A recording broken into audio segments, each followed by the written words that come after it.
우리 기독교에서 축복을 받은 대부분의 사람들은 하나님의 말씀을 잘 순종했던 사람들이었습니다. 그래서 교회에서 일꾼을 임명할 때도 보게 되면은 이런 검증 시스템을 사용합니다.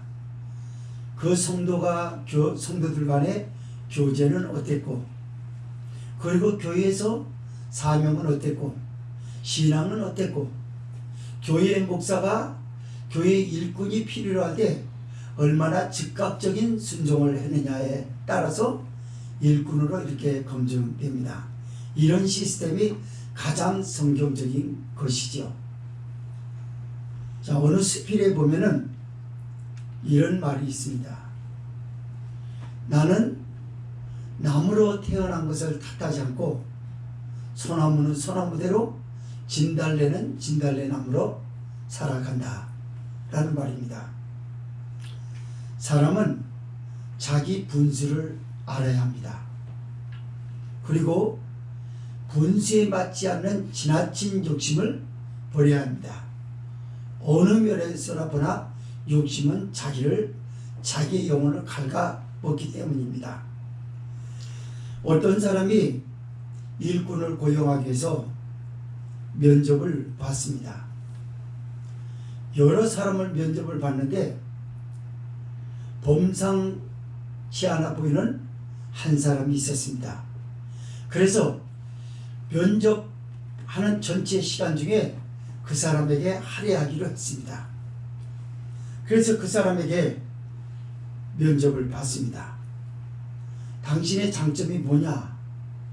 라고 물어보니까 저는 잠을 잘 자는 게 제 장점입니다. 잠을 잘 자는 게 제 장점입니다. 라고 하더래요. 그래서 너무 황당해서, 아니 장점을 잠을 잘 자는 것이라고? 이건 뭔가 함정이 있는 듯한데 그냥 넘어가서는 안 되겠다. 그래서 그 사람을 일꾼으로 뽑았다는 거예요. 중요한 회사의 중요 요직에 그 사람을 세웠어요. 어느 날 비가 몹시도 많이 오는 어느 날이었습니다. 사장이 회사에 여러 가지 제품들이, 물건들이 걱정이 돼서 밤에 갑작스럽게 나갔어요. 그런데 그때 잠 잘 잔다라고 하는 게 장점이라고 하는 사람이 당직자였습니다. 그날 당직 근무였어요. 그래서 부랴사랴 회사에 들어가서 공장 문을 열고 돌아다닐 때 널브러져 잠을 자고 있는 거예요. 코를 드렁드렁 걸면서 잠을 청하고 있는 것입니다. 너무나 화가 나고 황당했습니다. 그러나 물건 하나 버리게 될까봐 그 물건을 하나도 손실을 보지 않으려고 정신없이 다니면서 봤어요. 놀랍게도 비설거지가 완벽하게 되어 있는 것입니다. 그 사장이 잠을 자고 있는 그 사람을 쳐다보면서 잠 잘 자는 게 자기의 장점이라고 하는 저 사람의 말의 의미를 이제서야 알았다고 합니다. 무슨 말이죠? 일을 잘하는 사람이 잠을 잘 잔다는 거예요. 오늘 말씀도 사실 그거거든요. 예수님의 제자들이 예수님으로부터 받았던 그 사명, 그걸 가지고 두루 다니면서 자기들이 사람들에게 행한 것과 가르친 것을 예수님에게 다 고하는 거예요. 자, 내 오른손이 한 것을 왼손이 모르게 하라고 당부하셨던 예수님 앞에 자랑하듯이 낱낱이 고한다라고 하면 책망을 받을 수 있었는데도 불구하고 예수님은 그래, 그러냐? 이제 너희들 한적한 곳으로 가서 쉬어라. 이유는 그들에게는 오고 가는 사람이 너무 많아 음식 먹을 겨를도 없었다라고 하는 겁니다. 그래서 제자들이 한적한 곳에서 쉬었다는 말이고, 예수님도 한적한 곳으로 쉬러 가시려고 배 타고 가셨어요. 그러나 예수님에게는 쉼이 없었어요. 수많은 사람들이 예수님이 가신 것을 먼저가 기다리고, 예수님을 기다리던 사람들을 보면서 목자 없는 양 같음을 보시고 그들을 불쌍히 여기셨어요. 왜 목자 없는 양 같음을 보셨냐면 그들이 머물러 있는 것은 빈들이었고 또 시간이 많지 않은 저물어가는 시간이었기 때문에 안타까우셔서 예수님이 그들에게 접근하셔서 오병의 기적을 일으켰던 사건이 오늘 본서의 전체적인 그 내용이라고 볼 수 있는데, 여기서 제가 포커스를 맞춘 것은 뭐냐면 쉼이라고 하는 것에 있어요.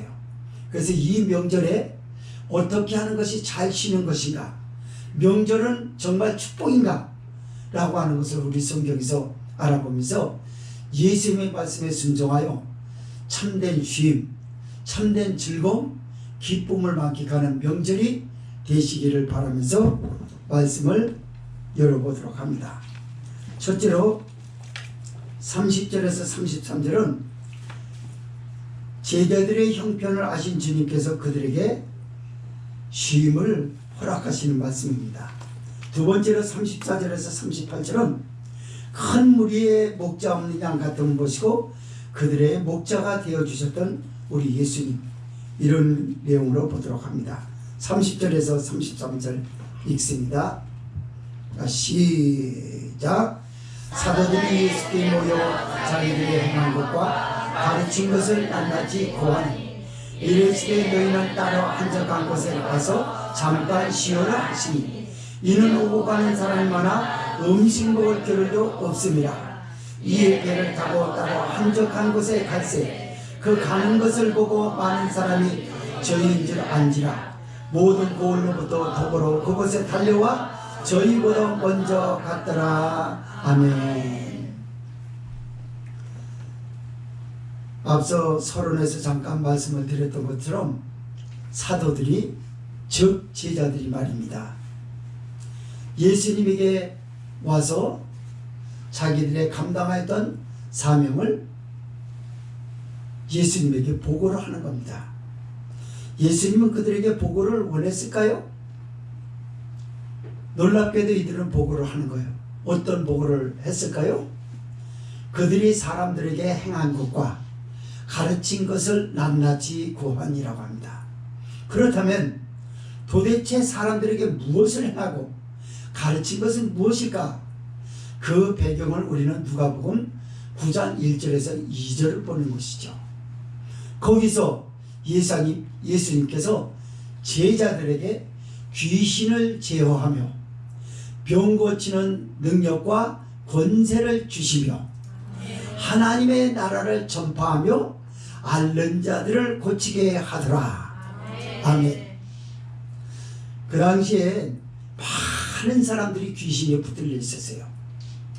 그래서 예수님께서 이 땅에 오신 목적은 하나님의 나라를 보여주려고 한 것인데, 이 땅에 죄 많은 세상은 하나님의 나라가 되지 못하고 있어요.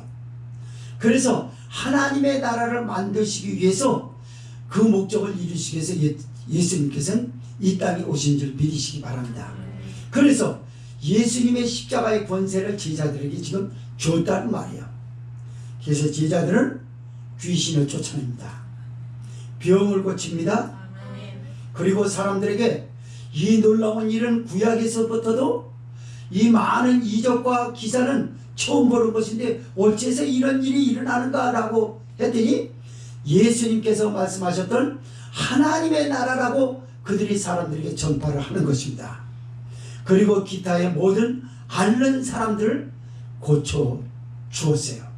그래서 일약 스타의 자리에 오르게 된 것입니다.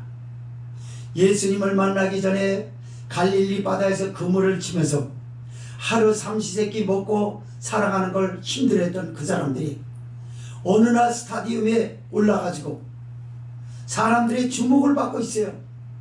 예수님 때문에 귀신을 제어하고 병을 고치고 하나님 나라를 말하고 앓는 자들을 고치고 이것을 지금 낱낱이 고한 거예요. 그랬더니 31절에 뭐라고 말씀하시냐면 시작.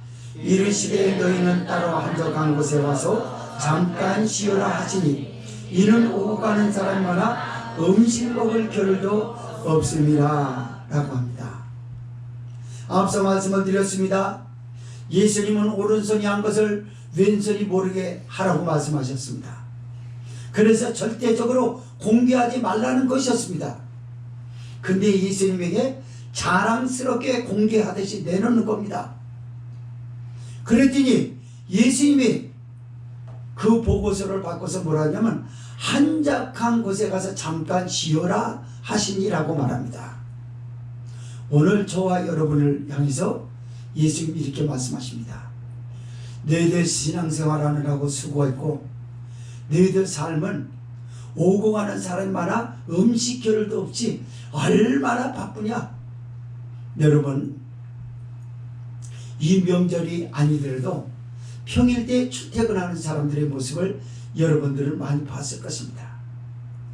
골목마다 대로마다 신호 대기를 하고 있는 승용차에서 버스 모든 대중교통들 신호가 바뀌면은 마치 경주하는 차 모양으로 먼저 출근하려고 무엇 때문에 그렇게 바쁘게 사는지 모르지만 경주장의 자동차와 같아요. 지하철 역사의 북새통을 이루는 사람들을 보시죠. 지하철을 타보세요. 수도 없는 사람들이 앉고 있습니다. 얼굴에는 무엇인가 쫓기는 것 같고 얼굴에는 뭔가를 하려고 하는 의미심장한 얼굴을 가진 사람도 있어요. 이것이 사람들의 이야기예요. 옛날에 비해서 먹고 사는 것이 넉넉한 지금인데도 불구하고 옛날 사람보다도 더 바빠요 지금은. 사람들은 보통 전화로 안부를 물으면 이런 안부를 합니다. 요즘 잘 있지? 어떻게 지내? 바빠? 많이 바빠. 그래 바쁘게 지내면 됐다. 바쁘다는 게 하나의 일상이 돼버렸어요. 모든 시스템들이 기계화돼 가고 있고 자동화돼 가고 있고 얼마나 첨단 과학 첨단 시스템들이 사람들을 편리하게 해줬습니까? 그러나 쉴 겨를도 음식 먹을 겨를도 없이 바쁘게 살아가는 것입니다. 이런 사람들에게 명절은 하나님이 주신 지혜에서 발동한 특별한 선물인 줄 믿으시기 바랍니다. 나라마다 고유의 명절이 있어요. 북한에도 있다고는 하더라고요. 그렇지만 공개적으로 하지 못하고 동네에서 그냥 이렇게 좀 하게 이렇게 고유의 명절이라서 국가 명절로 이렇게 지정하지는 않고 그냥 그들이 그렇게 지낸다고 그래요. 그렇습니다. 그런데 이 쉼이라고 하는 것을 우리가 좀 발견해 봐야 돼요. 그러면 제자들이 음식 먹을 겨를도 없이 그렇게 바쁘게 살아서 지쳐서 피로를 풀라는 그 말이냐? 거기서부터 시작하는 것이지만 이 쉼이라고 하는 건 놀라운 축복이 담겨져 있습니다. 우리는 예수님이 쉬라고 하는 이 말씀에서 먼저 창조주 하나님이 세상을 어떻게 창조하시고 일회째 된 날 어떻게 쉬셨는지라고 하는 것을 봐야 될 줄 믿습니다. 하나님은 세상을 창조하셨습니다. 근데 하나님의 천지 창조를 보게 되면 첫째 날, 이틀, 셋째, 넷째, 다섯째, 여섯째 날까지 일하시면서 똑같이 기쁨을 스스로 영광을 스스로 취하는 것을 보시게 됩니다. 어떤 거요? 하나님이 보시기에 좋았더라. 하나님이 보시기에 좋았더라라고 했어요. 하나님은 첫째 날 세상을 만드시고 둘째 날, 셋째 날, 넷째 날, 다섯째 날, 여섯째 날 만드시면서 볼 적마다 하나님 스스로가 영광을 취하셨어요. 우리에게 지금 말씀하십니다. 예수님이 너희가 명절날 쉬라고 그래가지고 완전히 타락된 사람으로 신앙의 사람도 없이 그냥 막 그렇게 막 사는 그것이 아니라 아주 고차원적인 안식, 휴식을 우리에게 지금 말씀을 하고 있어요. 그것은 무엇이죠? 대다수 영세민들의 삶, 60, 70년대 영세민들의 삶은 삼시세끼 먹는 걸 참 어려워했습니다. 오늘날 먹는 것이 넉넉해졌다 할지라도 영세민들의 삶은 많이 빈곤해져 있어요. 삶이 정신적 빈곤, 육체적 빈곤, 경제적 빈곤, 이 세 빈곤에 지쳐 있습니다. 그래서 누구에게 자랑할 만한 자랑거리가 없어요. 돈이 많아야 자랑을 하죠. 정신적으로 수준이 높아야 고상한 걸 제대로 알아야만이 그런 걸 자랑하죠. 육체적으로도 빈곤해서 말하기가 싫어요. 자랑한 고상. 이렇게 빈곤에 찌들려 있어요. 그래서 예수님이 쉬라고 하는 것은 뭐냐면 스스로 너도 하나님의 자녀이기 때문에 너희 아버지가 그랬기 때문에 스스로 영광을 취하라고 말합니다. 어디서요? 저 한적한 곳에 가서. 제자들은 선교 현장에서 멀리 떨어져서 쉬는 것입니다. 쉼이라고 하는 것은요, 현장을 들여다보고는 쉼이 없습니다. 현장에서 쉼을 가질 수 있는 것 한 가지는 있습니다. 스스로 영광을 취하는 것입니다. 기쁨을, 보람을 느끼라는 것입니다. 여러분 스스로의 삶에서 보람을 느끼시기를 바랍니다. 하나님이 주시는 은혜요. 여러분 성취감을 영광으로 취하시기를 바랍니다. 공로를 취하라고 하라 그 말이에요. 우리 집사님께서도 가족과 함께 명절을 보내세요. 혼자 보내지 마시고. 현장에서 멀리 떨어지라고 그러잖아요.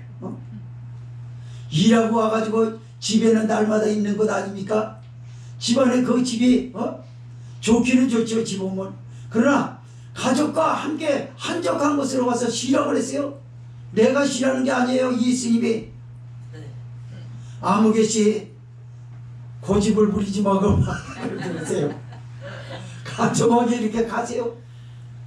그러고 와서 아이고 가족들을 돌아보는 겁니다. 가장들은요. 저와 우리 집사람도 그런 걸 많이 저기하고 저도 속으로 그런 걸 저기해요. 우리 가족끼리 가서 보게 되면 바비큐를 하게 되면은 영호하고 경은이가 이렇게 저기합니다. 이렇게 보면요, 뒤에서 보면서 그게 뿌듯한 거예요. 그 고기가 얼마나 잘 구워져가지고 맛있는지는 잘 먹어봐야 알겠고, 그 맛을 보기 전에 더 뿌듯함을 느껴요. 쉼을 이거를 말씀하는 거예요, 여러분. 이런 거. 아이고 내가 낳은 새끼가 어느새 저렇게 커서, 난 영호를 보면서 가끔가다 그런 생각이 들어요. 제가 35세에 개인적인 유기요를 만났잖아요. 팍 터져가지고. 그래서 눈도 실명하고 그랬잖아요. 어느새 저 아들이 내 기쁨이 돼가지고 내가 시합 잘 때요, 어느 때는 잘 보이는데도 불구하고 안 보이는 척 하면서 딴 데다 대고 그러면 제가 손으로 내 손을 끌어다가 거기다 맞췄어요. 그게 난 너무나 좋았어요. 우리 집사람은 다 알아요. 보이는데도 일부러 그러는 거. 근데 애들은 잘 모르잖아요. 꼬집어 때려 저기 하지. 그래서 치약을 갖다 지금 지나가 보니까 그때가 막 생각이 나요. 주마등처럼 제 내리를 씁니다. 맞아, 내게 기쁨을 줬던 저 아들. 고생을, 아빠 때문에 고생도 많이 했죠. 금수저 아빠가 되지 못했기 때문에 고초를 많이 겪었습니다. 우리 딸도 저에게 기쁨을 줬던 딸. 여러 가지. 내 아내가 내게 기쁨을 준 게 아니라 감동을 줬던 날들도 너무 많았어요. 기쁨을 지나서 내가 죽어갈 때 세상 사람들 같으면 다 버리고 갔을 텐데도 불구하고 끝까지 저기 하고, 우리 하늘나라 가신 장인어른 너무나 훌륭하신 분. 너는 손씨 집안에 시집을 갔으니 손씨 집안에 귀신이 되거라. 딴 마음 품지도 않겠지만 딴 마음을 품을까봐 혹시라도 그리고 손서방은 절대로 죽지 않는다. 우리 장모. 절대 인숙이 네가 이름을 다 말해버리고 잘 살았기 때문에 너 저 손서방 절대로 죽는 일 없어. 지나보면요 좋은 날들이 너무나 많았어요. 이런 걸 보면서 가족끼리 명절을 보내면서 그걸 보는 거예요. 명절날 아웅다웅할 때도 있긴 있었어요, 여러분. 그러나 뿌듯한 것들이 너무나 많았어요. 하나님이 제일 먼저 베풀어 주신 은혜가 풍성한 식탁이 되고, 성도들이 또 감사하고 또 감사를 또 받기도 하고, 하나님 앞에 영광을 돌리고, 가는 곳마다 누구를 만나든지 간에 존경을 받게 하시는 우리 하나님, 우리 하나님이 받으셔야 될 것들을 내가 다 나에게 받게 하신 하나님, 내가 이걸 보면서 여기에 대해서 아무것도 해놓은 것이 없는 것 같지만 공로를 취하라는 성령의 음성을 여기서 조용히 들어보는 거예요. 여러분, 아까 말씀을 드렸지 않습니까? 여러분이 회사 무슨 사장이기랍니까? 회장이기랍니까? 공무원 중에 아주 높은 관직에 있는 그런 공직자가 있습니까? 그렇지 못해요. 그래서 그런 사람들처럼 그런 자리에 올라오지 못했어요. 그러나 그런 사람들이 그 자리에 올라서 가지고 스스로 영광을 취하는 것에 대해서는 하나님이 주신 것이 아니기 때문에 거긴 부작용이 있어요. 뒤에서 욕합니다. 앞에 나서서 자꾸 높은 사람은요, 존경받으려면 아랫사람들 앞에 나타나지 말아야 됩니다. 자꾸 지나가면서 인사받으려고 그러고, 식사하는데 그냥 불편스럽게 자꾸 저기 하면요, 인사하고 에이 재수없어 반말 딱 떨어진다, 그 소리 하거든요, 여러분. 그러나 우리 예수님이 하나님의 특별한 선물로 쉼 가운데서 자기를 돌아보게 하고 스스로 공로를 취하게 하는 것에 대해서는 탈이 없는 줄 믿으시기 바랍니다. 너무나 고상하고 아름다워요. 이 쉼을 말한 것입니다. 창조주 하나님에게서 배운 거예요. 예수님이 이거를 우리에게 말씀을 한 거예요. 그래서 오고 가는 사람이 많아 음식 먹을 겨를도 없이 바쁘게 살아왔던 저와 여러분의 삶도, 제자들의 삶도 예수님이 들려주셨던 스스로 공로를 취하고 너를 나쁘게만 생각하지 마라, 네가 지금까지 살아왔다라는 그 존재 자체로 참으로 빛나는 삶을 살았다. 너는 수고 참 많이 했어. 한때는 힘들어서 죽고 싶기도 했지만 너 그때 내가 다 알아. 그렇지만 내가 그만큼 보상할게. 어떤 분에게는요, 애통하는 자는 복이 나니 저희가 위로를 받을 것이며 라고 그랬습니다. 온유한 자는 복이 나니 땅을 기업으로 받을 것이며 라고 말씀했습니다. 우리가 과거에 힘들었을 때 왜 눈물을 흘려야 됐었을까요? 알 수가 없었어요. 하나님이 나한테 너무나 서운한 것 같았어요. 하나님이 나한테만 인색한 것 같았던 때가 너무나 많았어요. 그러나 그 눈물을 빼고 잠시 쉴 수 있는 웃음의 날을 맞이해 보니까 그제서야 알 수 있겠어요. 그 독한 것을 다 눈물로 뺍니다. 그리고 어느 날 온유해졌어요. 그렇게 하고 땅을 기업으로 받는 축복을 주시는 줄 믿으시면 하나님이 축복해 주시는 순서가 그렇다고 말해요. 우리 주님 앞에 박수 한번 합시다. 우리 하나님 얼마나 대단하십니까? 우리 예수님 얼마나 위대하신 분이십니까? 그래서 제자들에게도 그렇게 말씀한 거예요. 너희들 스스로 공로 취하라. 갈릴리 바다에서 그물질하면서 얼마나 눈총을 받았냐.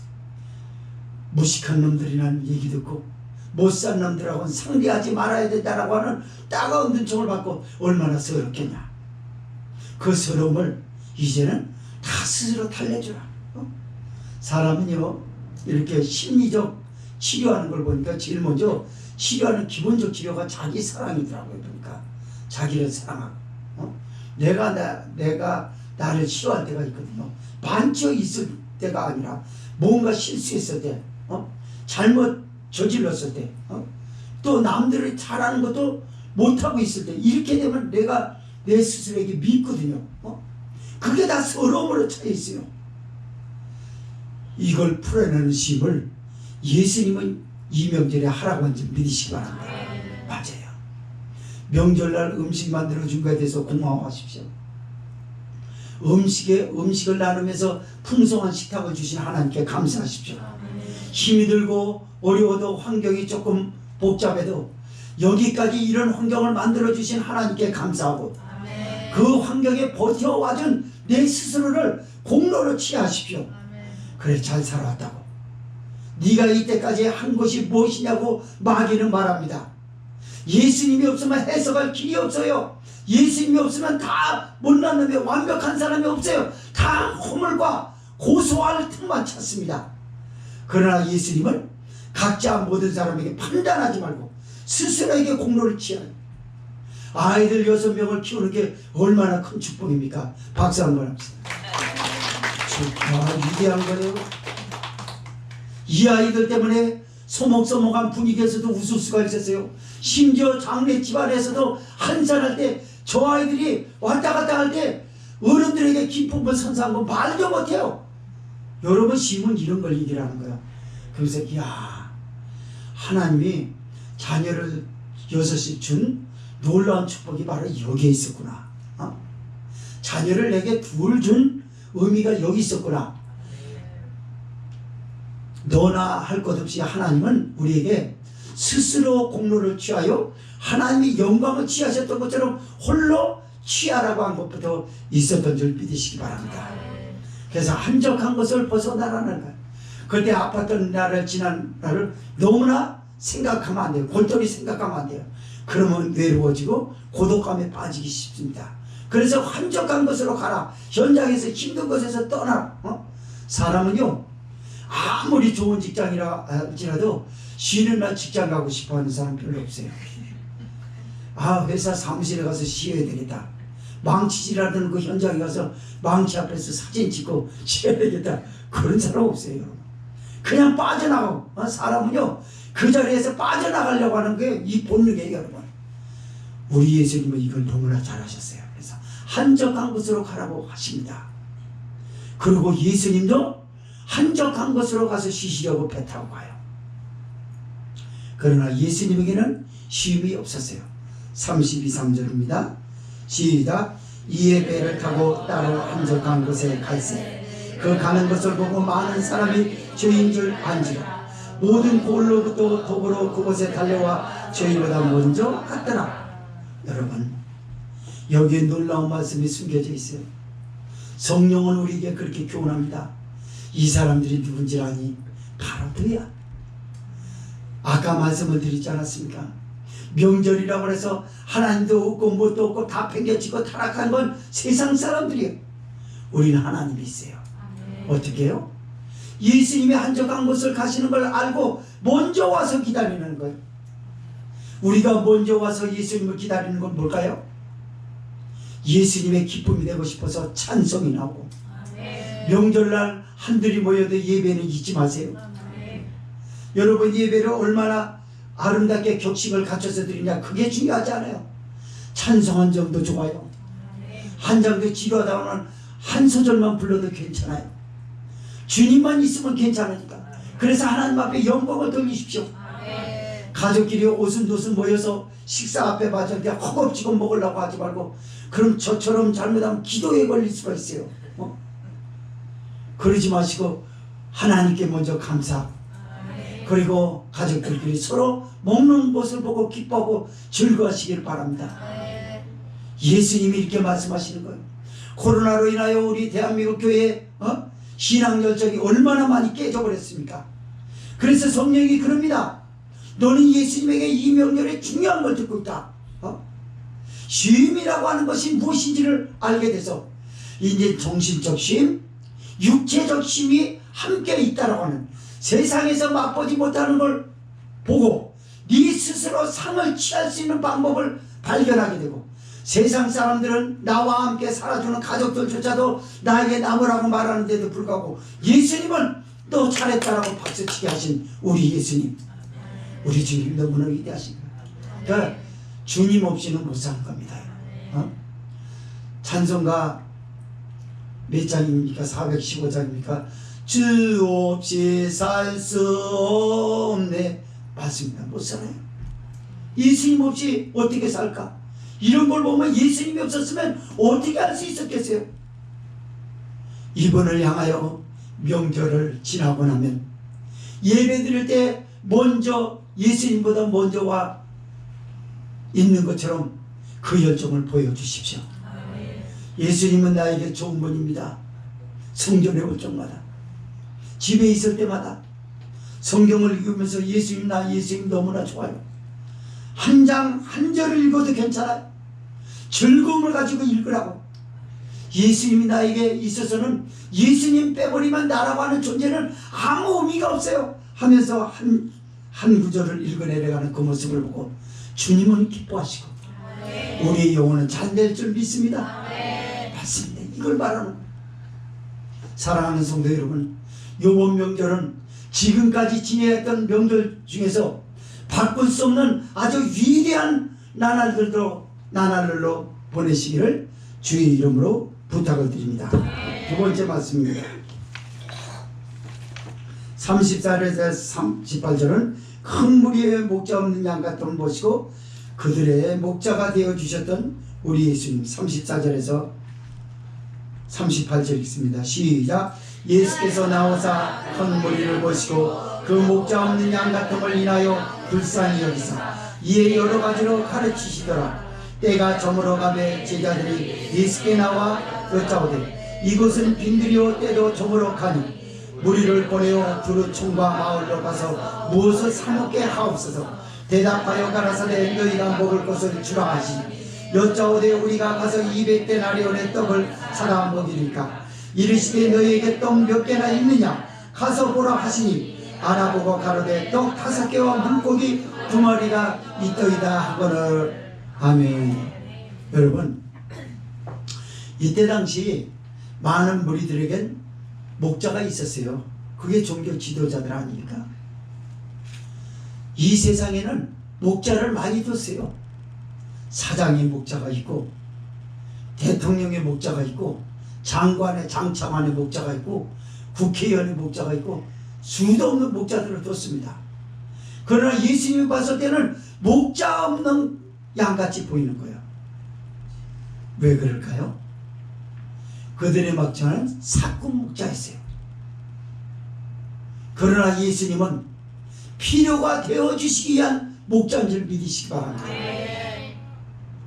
양이 필요하다라고 생각한 목자고 양에게 필요가 되어주기 위한 목자고 천지차입니다. 여러분, 세상의 목자들은 다 가짜예요.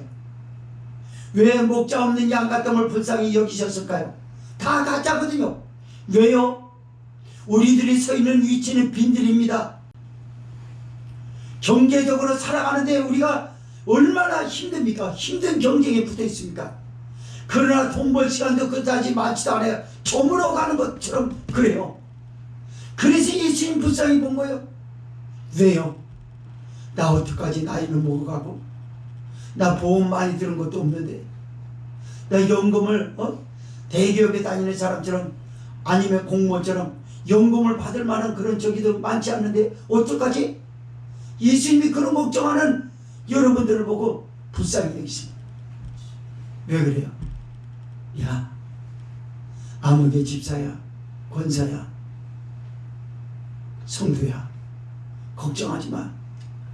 그들 목자가 주는 건 너희들한테 항상 불안정해. 내가 다 줄게. 내가.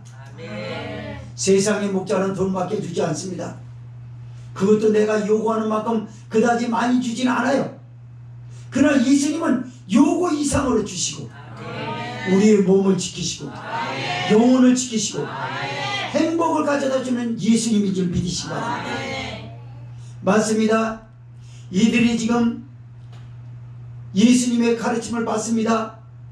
아까 제자들이 행하였던 것처럼 귀신을 제어해주고 병을 고치고 앓는 사람을 치료해주시고 하나님 나라를 예수님이 지금 막 가르치셨거든요. 그러나 하나님 나라에서 가장 시급한 건 이들은 배고픔이었어요. 그러나 그것은 빈들입니다. 스스로 먹을 것을 마련할 수 있는 길이 없어요. 그리고 시간이 촉박합니다. 저물어 갑니다. 조급해져요. 어떡하지? 배고픈데 어떡하지? 우리의 삶을 말하는 거예요. 요즘은 정년도 많이 단축이 돼가지고 대기업에는 이제 49부터 저기라고 그러더라고요. 49살. 그 대기업에서는 왜 그러냐면요, 나이가 45세가 넘어버리면 이미 아이디어가 많이 떨어지거든요. 그래서 젊은 신세대들에게 한참 아이디어가 발동되는 그들에서 그룹끼리 또 세계끼리 경쟁을 지금 하지 않습니까? 그래가지고 그 회사에서 필요한 나이는 49까지만이에요. 그래가지고 지금 49에 정말 정년이 보편화될까봐 이게 걱정이 되는 거예요. 그래가지고 젊은이들을 아직도 생활 기초를 마련하신 젊은이들은요 바빠 죽겠는 거예요. 이게 교인들 가운데 무수하게 늘려 있어요. 그걸 예수님 불쌍히 여긴다고요. 여러분 그렇게 아우성바둥 살면서 얼마나 내가 저기 할까? 집은 장만할 수 있을까 과연? 그리고 내가 아이를 낳는다 그러면 아이를 교육시킬까? 걱정하는 그거에 대해서 예수님이 눈물을 흘리시는 거예요. 누구처럼? 베다니의 나사로가 죽어서 오라버니 잃어버린 슬픔에 빠져있는 마리아처럼, 마르다처럼 예수님은 눈물을 흘립니다. 왜 눈물을 흘리냐? 예수님이 계셨으면 우리 오라버니가 안 죽으실 뻔했습니다. 예수님 말씀하십니다. 너는 나를 믿느냐? 나는 부활이요 영광이니 나를 믿는 자는 죽어도 살겠고 영원히 죽지 아니니 이거를 믿는다라고 예수님 말씀하셨어요. 내 믿나이다라고 하면서도 걱정을 버리지 못해요. 예수님은 빈들에 처해 있는 그 가정에 가서 유다인들이 보는 앞에서 눈물을 흘리시면서 오라버니 나사로를 잃어버린 그 아픔 때문에 예수님이 나사로야 나오라. 아멘. 죽은 자가 산지로 나오셨습니다. 아멘. 유대인들은 함께 한 가족처럼 이렇게 유해졌던 사람들이 같이 눈물을 흘립니다. 어떻게 이런 일이 있을 수 있냐고. 이런 목자가 세상에 어디 있습니까? 없어요. 영원한 목자는 예수님 뿐입니다. 그래서 예수님이 불쌍히 여기려고 하는 건 뭐냐면 세상 사람들은 목자를 두었다라고 생각하지만 그 목자는 싹쓸 목자죠. 전부 다 양을 필요시 한 거예요. 그러나 예수님은 양의 필요가 되어주시기 위해서 불쌍히 여기신 줄 믿으시길 바랍니다. 지금 우리가 살아가는 것은요 우리의 삶의 현장, 직장의 현장은요 빈들과 같아요. 빈들에서 여러분 먹을 것을 취하려고 그러면 보통 노력하지 않으면 안 됩니다. 그렇기 때문에 경쟁력에서 살아나기가 쉽지 않아요. 그 모습을 보고 누가 위로를 해주고 누가 불쌍히 여기 있겠습니까? 예수님밖에 없습니다. 나의 등 뒤에서 나를 도우시는 주 보세요. 예수님이 응원합니다. 조그만 제게 어느 집사님이 아버지가 돈을 많이 가지고 있는데 돈 한 번에 주지 않고 아버지 살아있을 때까지만 굶어 죽지 마라 그러더래. 여러분도 아는 얘기야. 아버지가 죽기 전까지 굶어 죽지 말고만 버티고 있어. 아버지가 돌아가신 그 재산. 아버지는 죽고 싶었어요. 당장에. 그러나 약해질까봐. 강한 사람, 이 세상을 살아온 아버지로서 삶이라는 게 녹록지 않다는 걸 자식에게 이제 보여줘야 되는데 말로 해서는 안 되거든요. 그래서 홀로 서기를 아버지는 멀리서 기다린 거예요. 굶어 죽지 마라. 네 아버지. 돈이 없다고 빚 얻고 대출을 받아야 하는 상황에서도 아버지는 한 푼도 안 내어줍니다. 그 아버지 그랬대요. 그러나 아버지에 대해서 서운한 감이 이만큼도 없었대요. 왜냐하면 아버지 때문에 사는 가족이었기 때문에. 나중에 보니까 아버지가 불러가지고 돌아가실 때 얼마 안 돼가지고 아들을 딱 불러더니 너 이거 갖고 누구한테 주지 말고 너 다 가져라.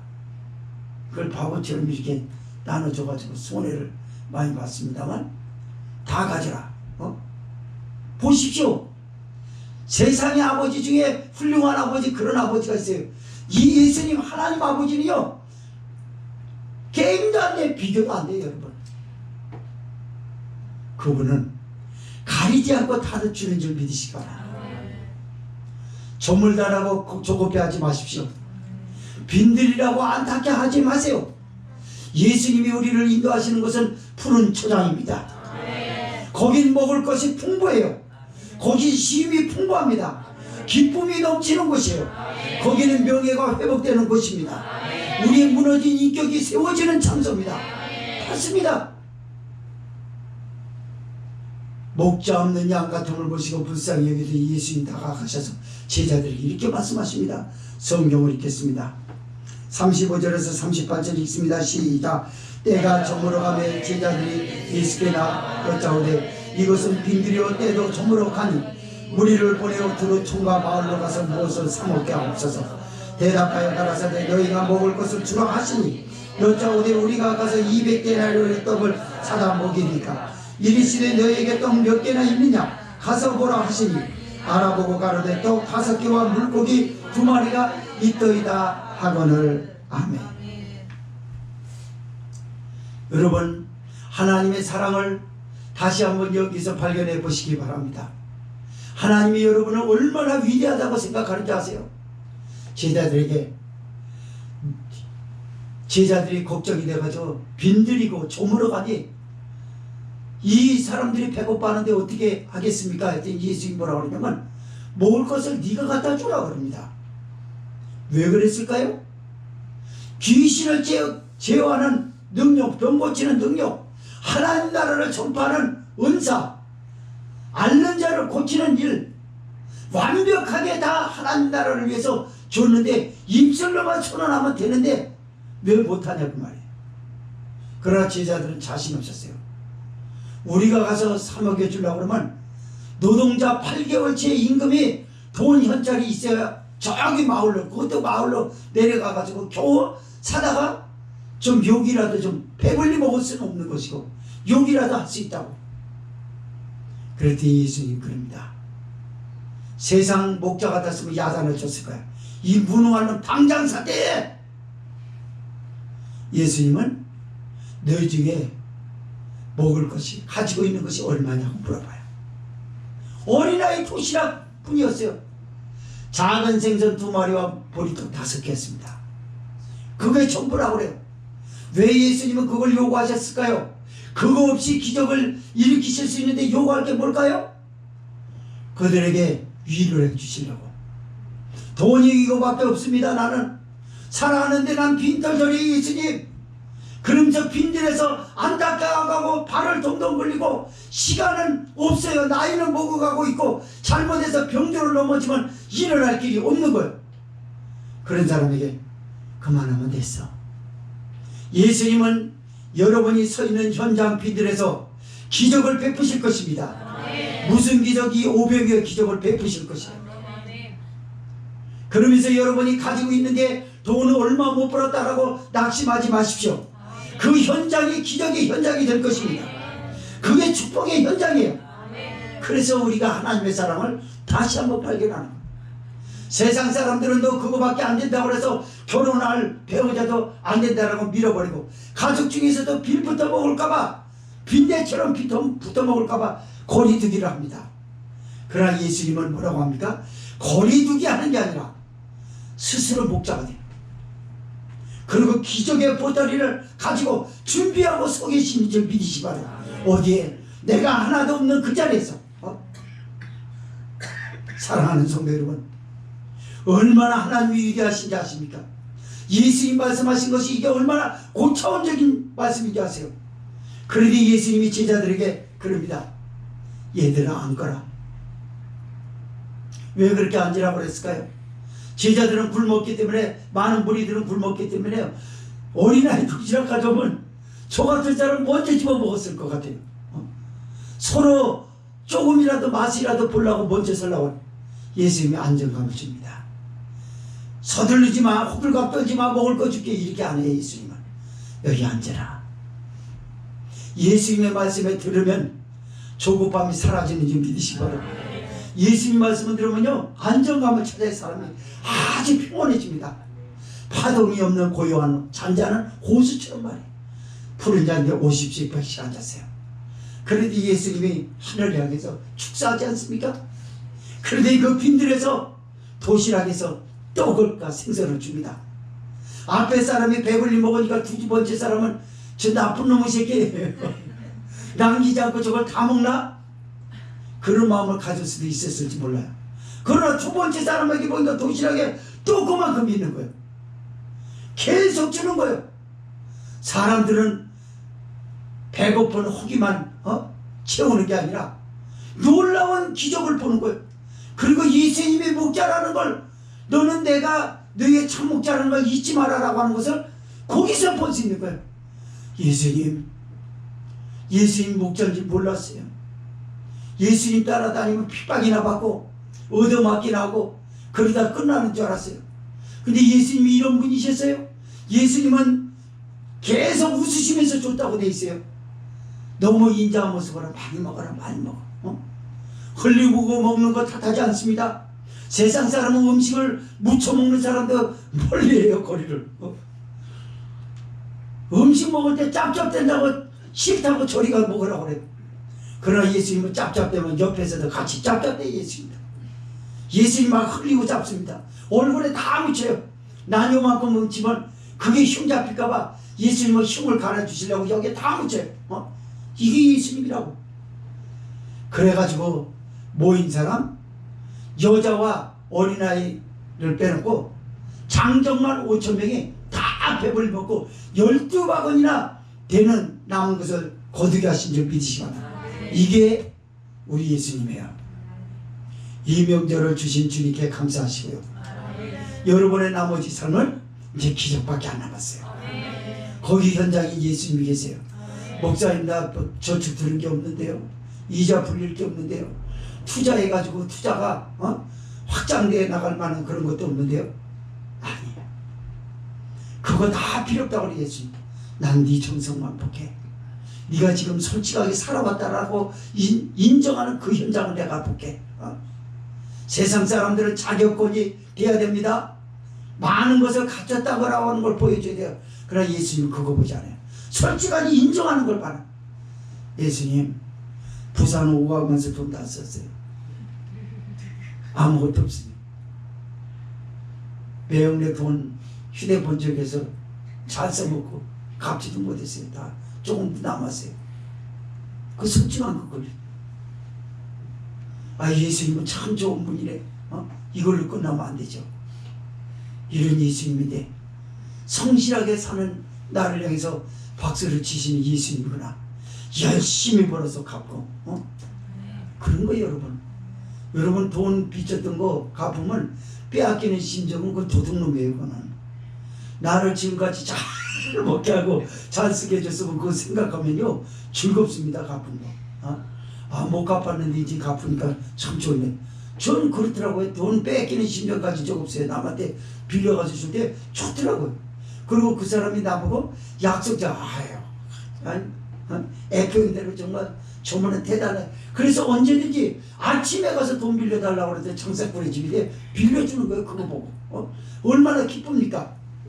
아무쪼록 이 명절날 이런 좋으신 예수님 목자로 계신다는 걸 아셔서 식탁에도 잠자리에도 여행길에도 함께 하시는 예수님을 믿고 마음껏 명절을 기쁨과 즐거움으로 누리시기를 주의 이름으로 부탁을 드립니다. 동성으로 기도합시다.